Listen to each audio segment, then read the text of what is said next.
Pessoal, boa tarde. Sou Gilberto, somos da Upcom, uma empresa de acesso por cordas. Estamos iniciando um novo projeto de um podcast sobre acesso por corda, normas, leis, tudo voltado para um mundo de acesso por cordas. E nada menos que trouxemos aqui o Felipe Souza, nosso N3, Eric Lage, diretor da NEAC, Omar, examinador N3, pessoas muito capacitadas para trazer grandes conteúdos para vocês nesse mundo de acesso por cordas. Felipe, se apresente. Então, sou Felipe Souza, sou nível 3 em acesso por corda, associado à NEAC. Vim aqui para agregar aqui na situação aqui do podcast e trazer um pouco de conteúdo aí e bater um papo aqui para nós ter mais conhecimento e divulgar mais aí, cada vez mais o nosso trabalho. Eric, diretor da NEAC. Bom, sou o atual diretor executivo da NEAC, respondo pela associação e sou responsável por toda a parte de certificação de pessoas da NEAC. Envolve acesso por corda e resgate. Também sou fabricante das cordas BRC, situada hoje lá na Bahia, e atendendo também o mercado de acesso por corda. Eric, só um gancho, quando você fala de corda, existe dois tipos de corda? Não, existem a corda que atende ou não atende a norma nacional, a NBR 15986. E essa corda, para garantir isso, a corda você tem que ser certificado, então passa pelos laboratórios de metro e ter a certificação. Perfeito. Omar. Legal, boa tarde. N3, eu vou falar um pouco do Omar, porque quando eu entrei no mundo de acesso por corda, o Omar foi o cara que mais me ajudou. E ele que me deu uns gatilhos, vai por aqui, vai por ali. E por ser o primeiro, acho que nada melhor do que o Omar. Legal. Omar, muito obrigado. Agradeço as considerações e uma boa tarde. Obrigado por ter convidado a gente. A princípio o convite foi direcionado ao Omar, mas eu estendi isso ao Eric, até porque falando de certificação hoje no Brasil, não tem quem hoje possa falar com muito mais propriedade do que o próprio Eric, que participou desde a primeira reunião de toda a certificação nacional, né? Ou melhor, toda a normalização nacional de acesso por corda. E hoje a posição que ele está dentro desse mercado, ele é muito grande, né? Então eu atuo nessa área desde 2003, efetivamente desde 2003. Eu atualmente tenho duas empresas, um centro de treinamento, na área de formação de profissional de acesso, espaço confinado, trabalho de altura, resgate também. E tem uma empresa de locação de equipamentos. A gente fabrica alguns equipamentos para fazer a locação sempre na área de espaço confinado e acesso por corda também, né? Além de ser nível 3, examinador, enfim, né? Faço parte também da NEAC, né? Sou do Conselho Deliberativo da NEAC, enfim. Felipe, faz quanto tempo você se formou na NEAC? Começou com N1? Fala um pouco de quando você começou de acesso. Já estou nesse ramo aí há 10 anos certificado. Tá. E aí, a primeira certificação foi lá na escola do Omar. Legal. Participei com ele. Fiz até o resgate dele. Verdade. Verdade. E hoje eu descobri uma coisa, que ele é mais velho do que eu em número de certificação na NEAC. Eu tô como... Você tá em quantos mil? 7.020, 30, alguma coisa assim. Então, eu sou o 039. Pois é, eu sou o 0101. Você foi o primeiro? Não, 0101. 101. 101. Ele foi certificado primeiro do que eu ainda. O Eric, fala um pouquinho da NEAC. Qual que é a nossa dificuldade hoje no mercado de acesso? Normatizar esse pessoal, certificar, qualificar. Tá, posso voltar um pouquinho? Vou falar lá do começo, quando tudo começou, até para entender para que serve, né, de onde surgiu essa NEAC. Né? Como o Omar falou, tem as normas, né, a normatização. Essas normas foram todas desenvolvidas na ABNT, né, Associação Brasileira de Normas Técnicas. E lá é montado um comitê especial, lá no caso de acesso por corda é um comitê especial, é desenvolvida as normas. Então, a primeira reunião, as reuniões começaram na ABNT em 2006. Mas o comitê foi formado em 2005, na antiga ABEND, né, que é onde eu atuava na época. Então, essas reuniões acontecem desde 2005. Em 2006 começaram a desenvolver a norma, depois chegou a norma de certificação de profissionais de acesso por corda, que é a NBR 15475. E depois, na sequência, foi desenvolvida a norma de procedimentos, que é a NBR 15595. E em 2007, os membros dessa comissão de estudos da ABNT estão em contato mensalmente, né? Todo mês eles se encontravam. Sim. E decidiram montar então a associação, já que o mundo inteiro tem associações formadas por empresas. Então nasceu no Brasil em 2007 a ANEAC, que foi fundada no Rio de Janeiro na época, hoje está em São Paulo, em São Caetano, mas na época foi fundada no Rio de Janeiro a associação ANEAC. E na sequência, depois de normas prontas, aí começaram a certificação. Aí com a certificação, aí houveram as associações que decidiram fazer a certificação, que foi o IRATA Brasil, a ABEND e na sequência a ANEAC, né, que foi fundada lá. Então de lá para cá foi desenvolvido esse mercado. Até então já existia acesso por corda, não de maneira normativa, e essa certificação ela foi acontecendo inicialmente somente no setor de petróleo e gás. Então o profissional de acesso por corda ele atuava no Brasil somente no setor de petróleo e gás.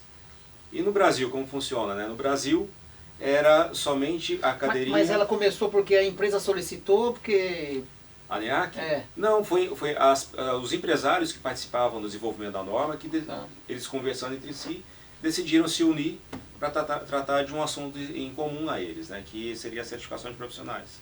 Né? Como é que eles iam tocar esse barco dali para frente? Então, através da associação, todo mundo se juntou e da associação sairia esses profissionais que são certificados. Então seria um fórum, né, um local onde as informações seriam centralizadas. Então a associação foi utilizada sempre para isso, né, para que todo mundo usasse da associação para que saíssem as mesmas informações, os profissionais certificados. Foi dessa maneira que foi fundada a associação. Omar, e com o surgimento da ANEAC, diminuiu a quantidade de óbitos? Porque a ANEAC é uma associação que qualifica o acesso e qualifica o profissional. Diminuiu bastante? Não diria a ANEAC em si, né?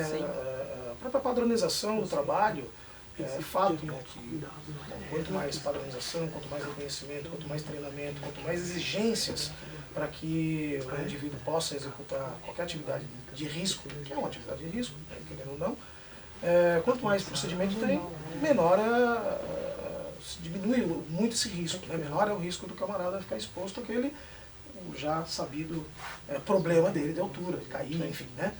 Mas a ANEAC em si, ela trouxe para nós, para o mercado nacional, uma credibilidade, né? Então, de que sentido? Na formação dos seus profissionais, na formação dos seus níveis 3, na formação dos seus níveis 2, níveis 1, né? Na criteriorização, é isso mesmo. Um língua aí. É isso mesmo. Essa criteriorização de reconhecimento e certificações de CTs, né, ao longo de todo o Brasil aí, são 23 CTs hoje, né? O meu CT ele foi o terceiro a ser certificado pela ANEAC aqui no Brasil, né, desde quando começou a certificação pela ANEAC.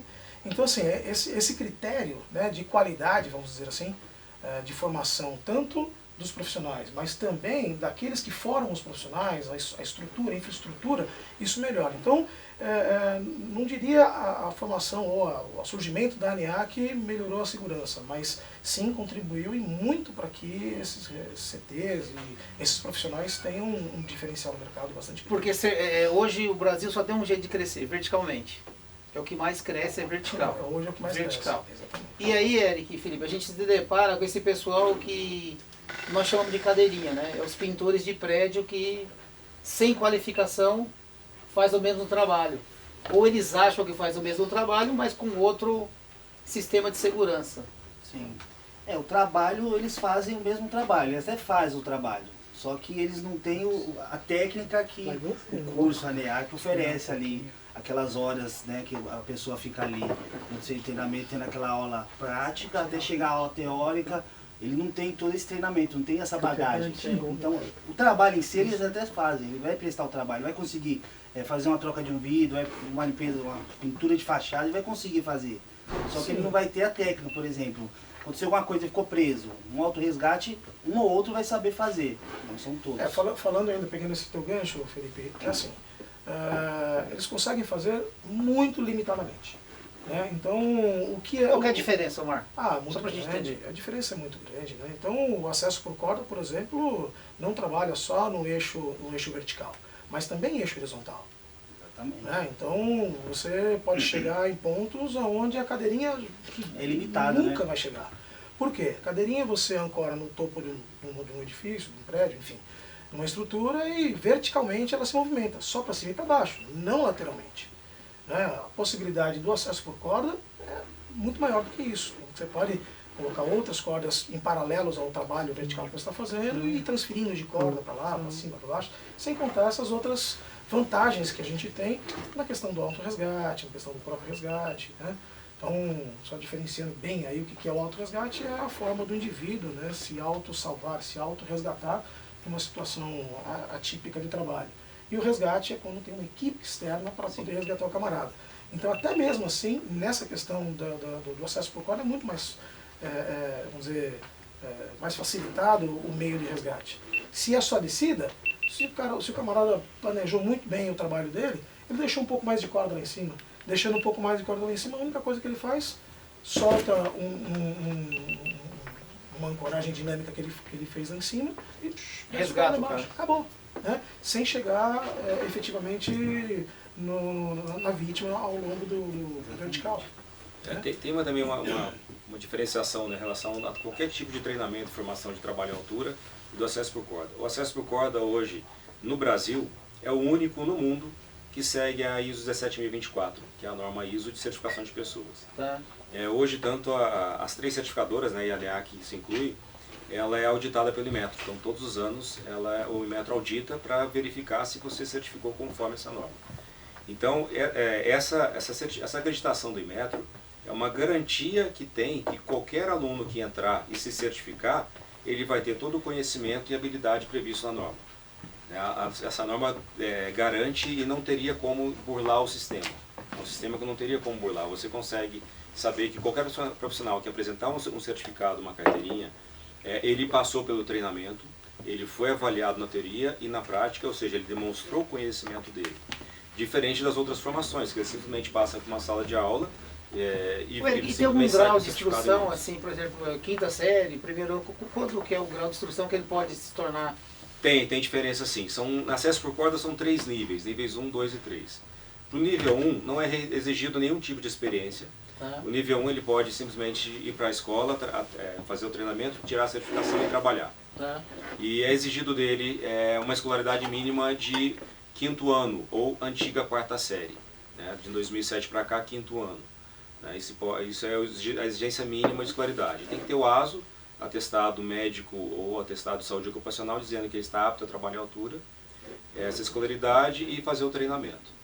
E mesmo assim ele precisa ter a NR35 para fazer ou não? Não é Não há necessário. necessidade. Esse curso de acesso por corda já cobre o que é exigido pela NR35. Na verdade, como é uma certificação, a NR35 ela exime até de apresentação de certificado de treinamento. Não precisaria apresentar para um contratante o treinamento exigido, porque a própria certificação já garante tudo isso. Isso mesmo. Isso envolve o Inmetro por trás. O Inmetro que dá a garantia de que tudo aconteceu de maneira coerente. Diferente dos outros treinamentos que simplesmente ele entra em uma sala de aula e sai da sala com um certificado em mãos. Não tem nenhum organismo por trás verificando e garantindo. Um paralelo que eu faço que é bem fácil de todo mundo entender. Hoje todo mundo conhece o Detran e você tirar a carteira de motorista através de autoescola. Então você vai, tem as categorias, né, da habilitação.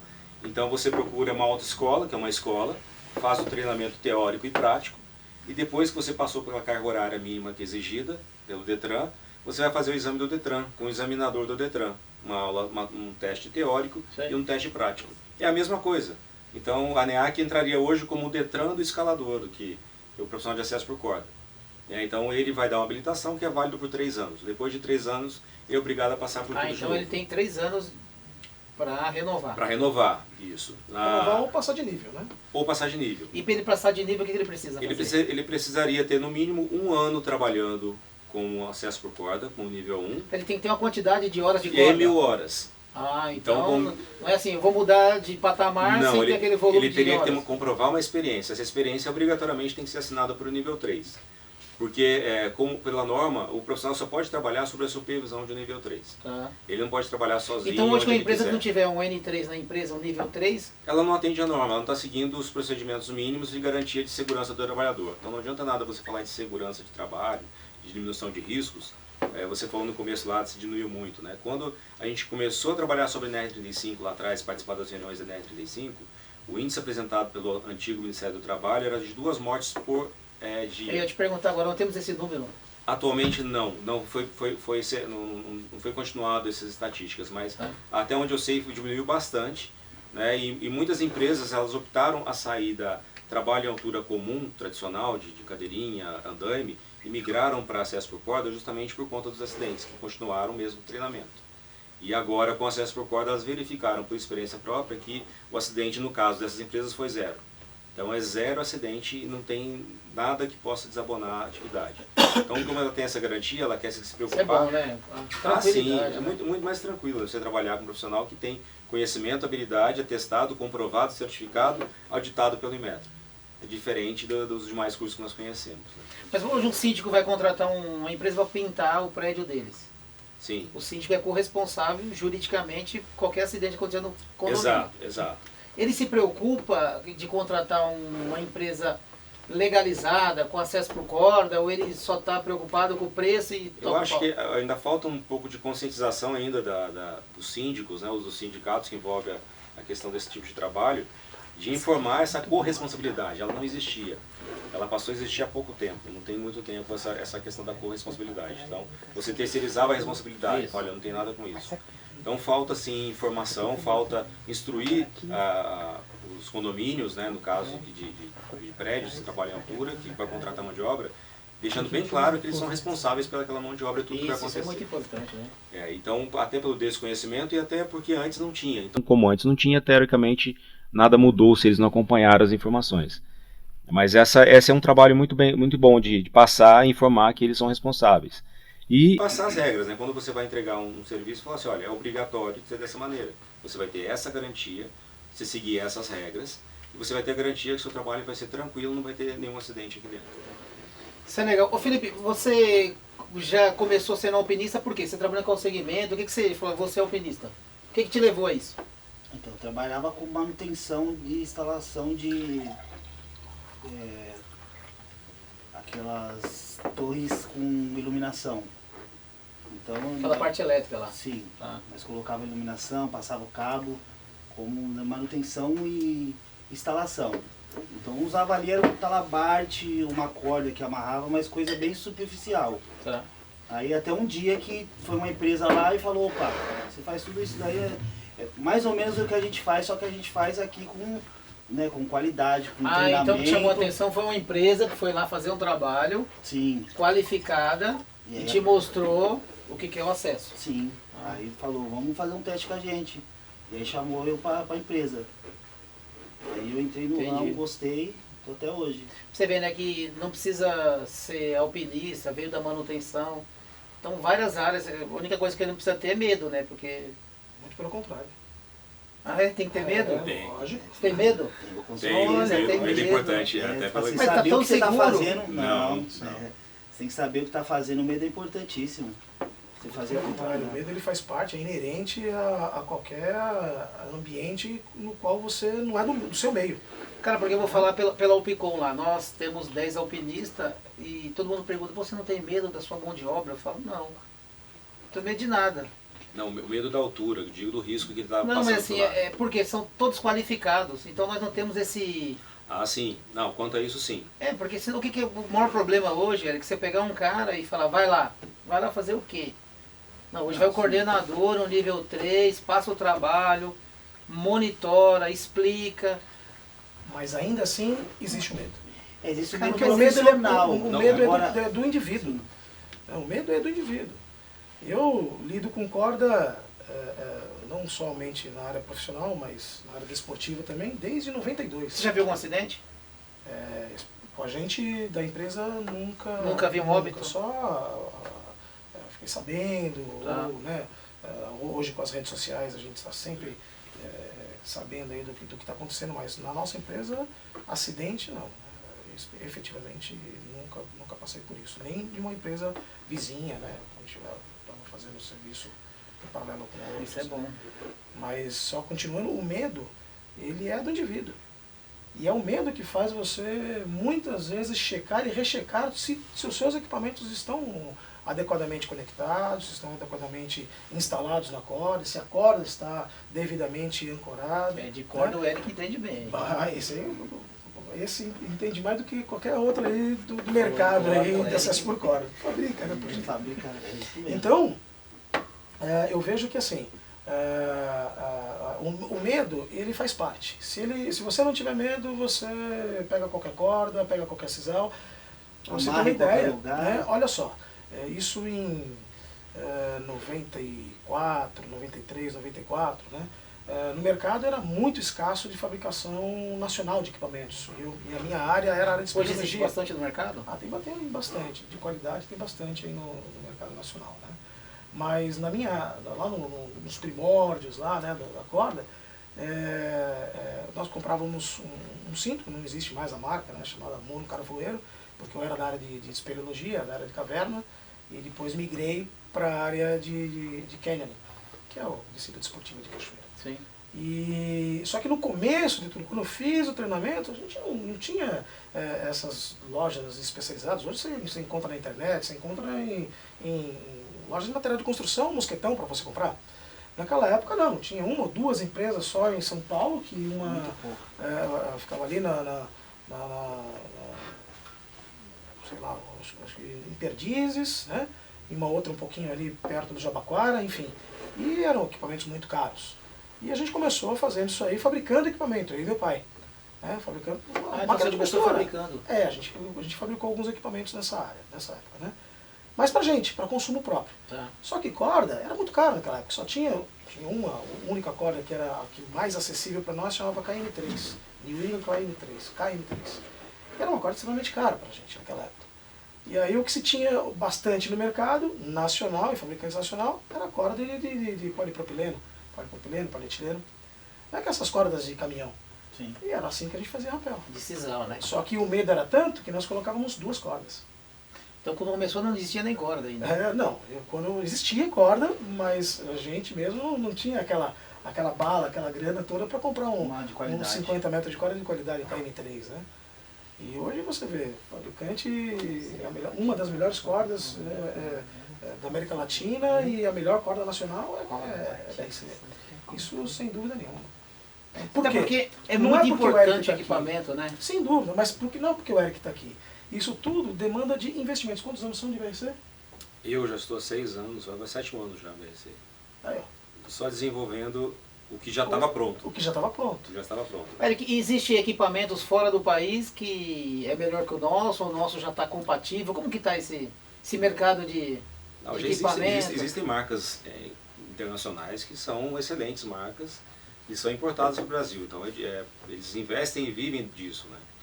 Só que entrou o mercado chinês na jogada e muitas empresas brasileiras começaram a fabricar na China com sua própria marca e tentar vender aqui. Como no Brasil existe a máxima de menor preço e não melhor preço, né, alegado melhor preço, então para obras, para trabalhos que são de empresa, que contrata muitos escaladores, eles optam por contratar e comprar um equipamento mais barato que atenda que a norma exija, né?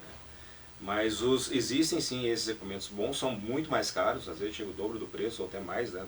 Mas a qualidade é diferente? É completamente diferente, a matéria-prima é diferente, a qualidade, o conforto de utilização é diferente. O investimento que se faz em cima do equipamento é muito diferente. Assim, as empresas, algumas não entendem, mas assim, ganha-se em produtividade. Você tem equipamento melhor, mais confortável, o profissional vai trabalhar mais tranquilo, vai trabalhar até mais rápido, dependendo da atividade que vai fazer. Mas a máxima no Brasil é menor preço, né? Ainda é, né? Mas o Inmetro já entrou já para a questão de legalizar e certificar alguns equipamentos. Então isso dá uma garantia boa, pelo menos para a utilização, sabe que não vai romper, não vai quebrar, o equipamento não vai ter a falha para o acidente. Mas tem muitas marcas nacionais boas também, né? Então já quase se equiparando às importadas. O mercado está em desenvolvimento. Eu lembro que em 2010 foi quando começou, existe a FISP, a Feira Internacional que existe no Brasil a cada 2 anos, né, de segurança. E essa feira de segurança, ela sempre trouxe equipamentos de segurança, atividade de segurança.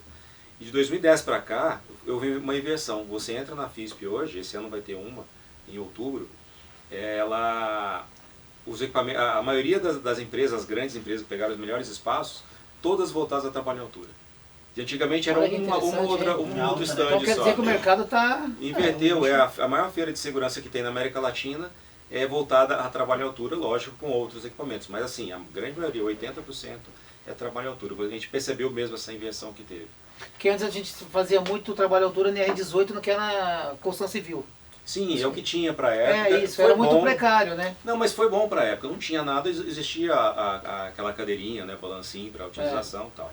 Como veio essa inovação tecnológica que veio de fora, houve uma época que teve aquele problema de aceitação ou não, e agora já está se invertendo. Já saiu, como eu disse, começou no setor de petróleo e gás, mas já saiu do petróleo e gás, como eu disse, nós temos 23 escolas no Brasil hoje, e a maioria dos estados as escolas não atendem o setor de petróleo e gás. É indústria, é construção civil, atende diversos segmentos. Nós temos escolas em toda a região sul, nos 3 estados, na região sudeste mais 3 estados, no nordeste, no norte e no centro-oeste. Nós já temos quase o Brasil inteiro já atendendo toda essa demanda que precisa. Então, esse crescimento está acontecendo, tem muito a crescer ainda. No mercado, nós estamos pegando de mercado de trabalho à altura nem 10% do que poderíamos pegar. Né? Então, eu percebo que ela está num ascendente muito grande. Ela tem crescido, sim, principalmente na parte de segurança. Sim. Porque aos poucos as empresas vão percebendo que para a empresa é mais seguro, mais tranquilo. Como existe a corresponsabilidade, ela tem um corresponsável que é seguro, que ela se sente segura, então ela não vai ter o medo, que a gente falou aqui antes. É o medo. O profissional continua com medo do trabalho dele, mas ela não vai ter medo, porque ela sabe que uma empresa certificada, que atende todos aqueles requisitos, com profissionais certificados, ela pode ficar tranquila, não vai ter dor de cabeça com aquele tipo de trabalho que você realizar. É só tranquilidade que você tem com seus profissionais. Eu sou tranquilo nessa parte. Primeiro que assim, nós temos na Alpicom N3, temos técnico de segurança do trabalho, temos todo um corpo que dá tranquilidade para nós de não ter esse medo, Omar. Esse medo de, o que vai acontecer? E não é só em altura. Trabalho em PTA, por exemplo, plataforma elevatória. O cara sobe naquela gaiola, acha que está seguro, e não está. Semana passada mesmo fui fazer um trabalho e a gaiola virou. E tinha ele, que é o N3 resgatista, que desceu em 1 minuto. Mas a gaiola virou de uma PTA. E se o cara não for qualificado, o que vai acontecer com ele? Quanto tempo ele vai ficar esperando o resgate? Pois é. O cara da plataforma vai chegar imediatamente para resgatar? Não vai. É por isso que nós temos que sempre frisar: acesso por corda, resgatista, N3, qualificar. Exatamente. Temos que qualificar essa mão de obra no mercado. Porque não é somente só o trabalho, como você falou do resgate, né? A formação do escalador, do profissional de acesso por corda, ela dá a ele o conhecimento para ele fazer os acessos, né? Onde ele vai trabalhar, executar a profissão dele, que a profissão não é escalador, profissional de acesso por corda, né? Como para fazer a escalada. A profissão dele é ser pintor, é um soldador, é um montador. Então, assim, a certificação dá para ele a condição de chegar lá, e se acontecer uma eventualidade, o equipamento falhar, a estrutura falhar, a própria equipe é capaz de fazer o resgate desses profissionais. Autorresgate. O autorresgate, a equipe resgatando a própria equipe. Então tem conhecimentos para isso também. Então já sabe como manusear uma vítima, como tirar uma vítima, usar os equipamentos de maneira E hoje correta. só um N3 está qualificado a fazer isso? O nível nível N1 já 2, faz? o nível 2 com supervisão ele é autorizado a fazer. Com supervisão. Com supervisão. O nível 1 2. só o autorresgate. O 1 só resgata a si próprio. Isso, o que seria o autorresgate? Então existe equipamento para fazer uma ascensão, para ele subir e para ele descer. Esse equipamento pode falhar. Todo equipamento é passível de falha. E se falhar um descensor, ele estiver descendo e falhar, ele consegue descer com o ascensor. E ao contrário também, subir com um descensor. Ele sabe utilizar os equipamentos e se tirar de situações que são difíceis e o equipamento até venha a falhar. Ele consegue se tirar daquela situação. Então, passar por condições adversas, desvios, ele consegue se locomover em alturas de uma maneira muito diferente que os outros trabalhos têm. Os outros trabalhos são bem limitados. No caso da cadeirinha de ascensão, de vertical, o andaime, você está lá em cima também, e tem toda a questão da estrutura do andaime, né? O tempo de montagem de um andaime, o tempo de desmontagem do andaime. Estaiar o andaime, que nem tem local para estaiar. Para estaiar. Não tem Então, local. Tem empresas que esse tempo gera um custo muito alto, que você tem que parar a atividade da empresa naquele local e até fazer toda a montagem, o serviço tem que ser feito, a desmontagem, a empresa ficou com aquele setor todinho parado, sem atividade. Isso para a indústria é um prejuízo enorme. Exato. E o acesso por corda, você simplesmente faz a ancoragem de maneira correta, vem, faz o trabalho e às vezes nem inutiliza a região. Se tiver que inutilizar, o período, o tempo é muito menor. Ô Felipe, você que trabalha muito em altura, quantos por cento hoje tem ponto de ancoragem nos prédios, na indústria? Como é que está isso? Todo mundo já tem, não tem? Agora com as normas entrando, né, eles estão pegando mais firme, as edificações quase todas estão saindo já com os pontos de ancoragem, já sai na norma. Mas as mais antigas, as que, né, até hoje conseguiu se adequar às normas, faz a instalação, coloca os pontos lá. Mas tem muitas aí. Porque esse é um problema muito grave para nós, Eric, que chega num condomínio de alto padrão, viu? E não tem ponto de ancoragem.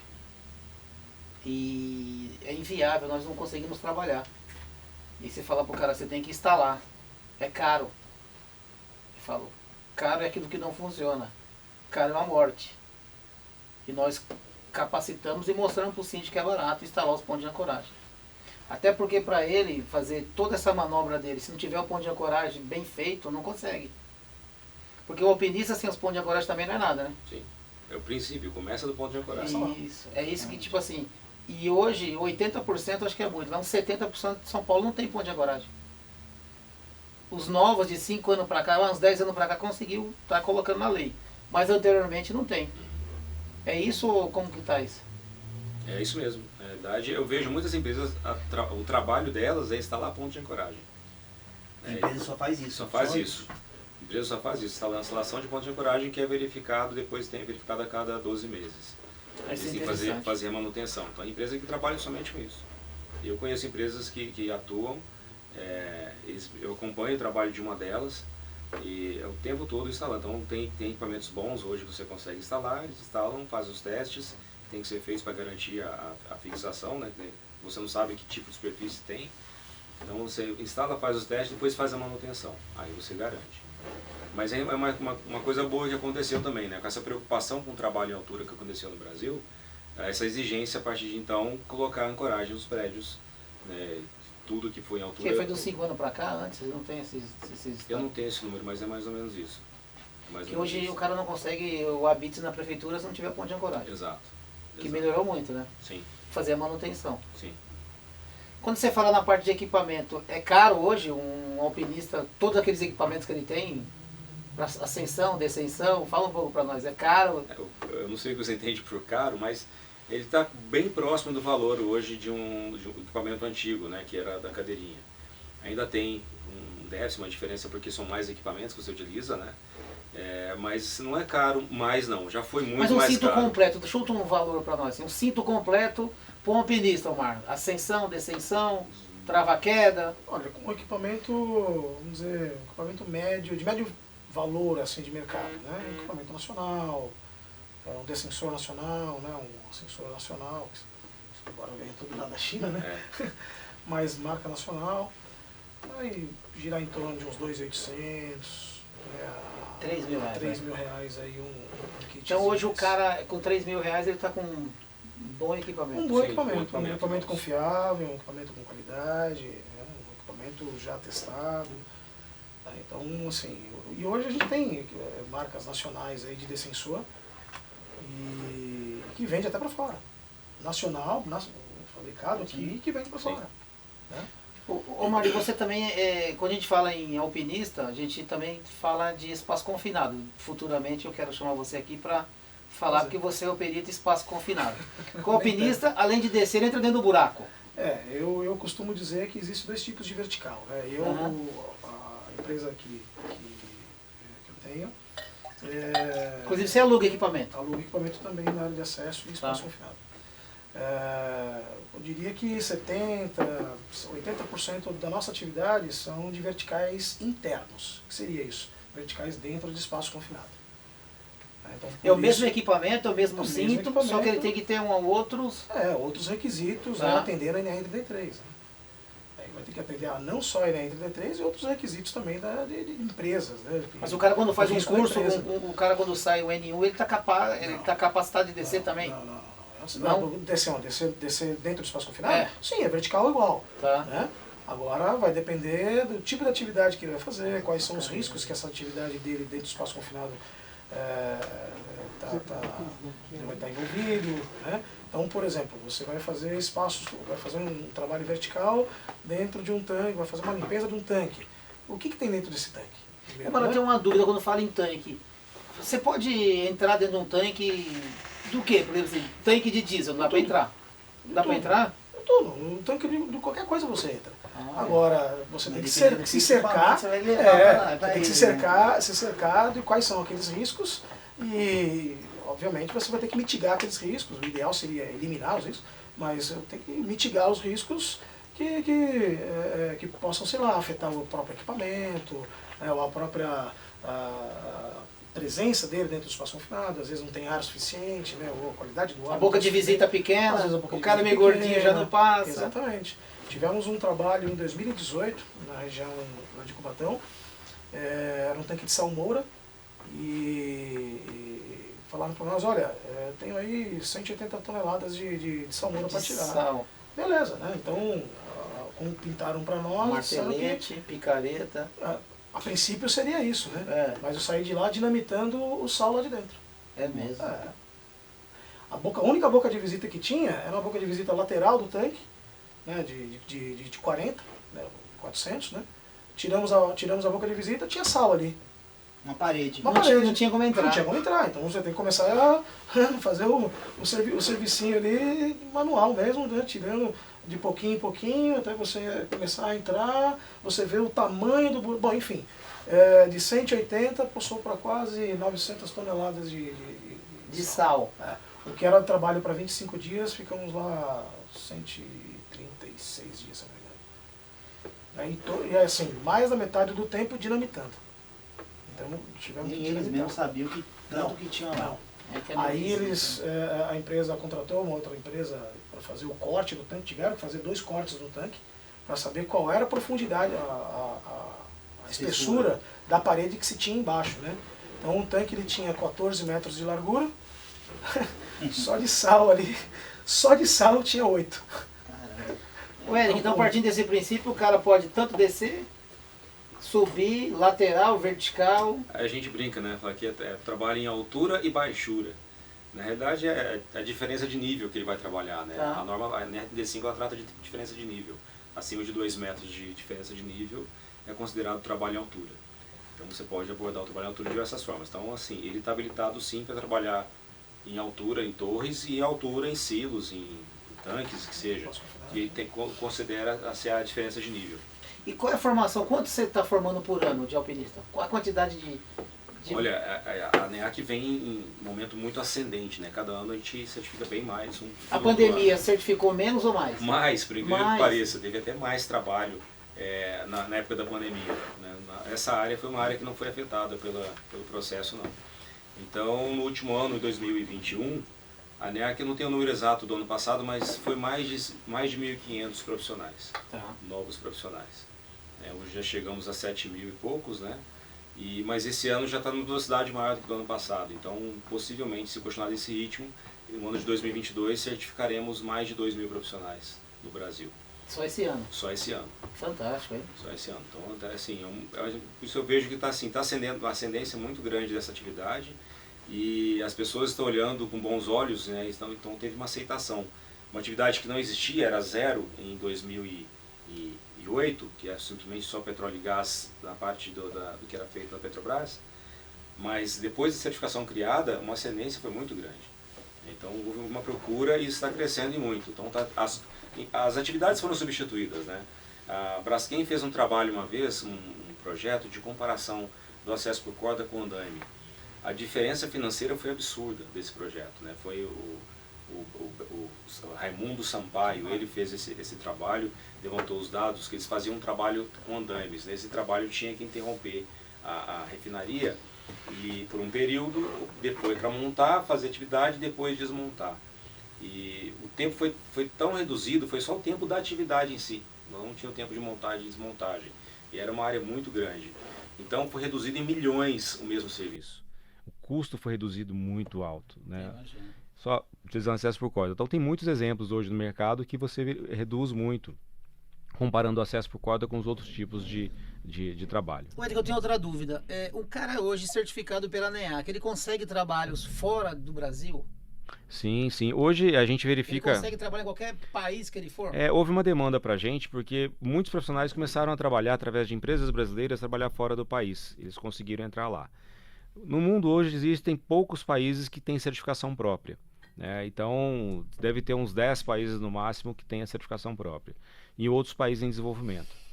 Então, nesses países que não possuem certificação própria, outras certificadoras são aceitas. Tá. Então, a nossa é aceita já. Então, nós já verificamos profissionais trabalhando em Angola, na China, em Portugal, na América Latina toda, no México. Nos Estados Unidos já teve um cara que disse que fez um serviço lá. Então, assim, eu não lembro agora quais todos os países, mas tem diversos países e está crescendo. Então, a gente já faz até um trabalho baseado nisso. Você faz um mapeamento dessa galera de fora, não? Não tenho não tem como ter esse controle, né? Onde que cada um trabalha. Como a gente só certifica, a gente só tem as informações que vêm de fora pra gente. Então, mas a gente conversa muito com os países que trabalham com acesso por corda de uma forma, e com isso a gente chegou à conclusão que deveria ser criado um comitê internacional. Então, nós montamos, junto com outros países, um comitê chamado ICRA, o Comitê Internacional de Acesso por Corda. E esse comitê, a função desse comitê é auxiliar os países que não têm a certificação própria a desenvolver a sua certificação. Tá. Então, o que ganha com isso? Todos os países vão trabalhar e certificar de uma maneira igual. Então, o mesmo nível 1 daqui é igual de outros países também. Então, nós participamos desse comitê no intuito de ensinar outros países que não têm certificador próprio a ter esse certificador, para que não tenha que fazer uma exportação de certificação. Que cada país tem sua particularidade. Inclusive vai ter um evento do INCRA, não vai? Isso, do ICRA vai ser agora em julho, vai ser em Lima, no Peru. Tá. Serão 5 dias. O que vocês discutem lá? Nesse ano a gente vai discutir a nova formação do ICRA, que vai entrar, vários países novos vão entrar. Inclusive a Espanha. A Espanha ela é a Netiva, né? A certificadora chama Netiva. Eles já têm certificação própria, atuam lá na Espanha e eles fazem parte do ECRA, que é um comitê europeu, bancado pela comunidade europeia. E eles vão trazer um pouquinho do que eles sabem e vão entrar também para o ICRA, como é um comitê internacional, está aberto a todas as certificadoras. E a ideia, a gente conversa muito lá de padrões, né? O nível 1, que cada país faz de alguma forma, como é que a gente faz para poder unificar, fazer com que todo o nível 1 seja igual. No Brasil e lá fora também, nível 1. Isso, tudo nível 1. Língua. Em acesso por corda no mundo inteiro, eu falo a mesma quantidade, quantitativo, 1, 2 e 3. Tá. E tem particularidades. No caso do Brasil, tem muitas particularidades por conta da nossa legislação. Então a gente tem que encaixar na formação dele a questão de legislação. Mas a questão da formação técnica, parte prática, né, de conhecimentos técnicos e práticos, a tendência é você unificar.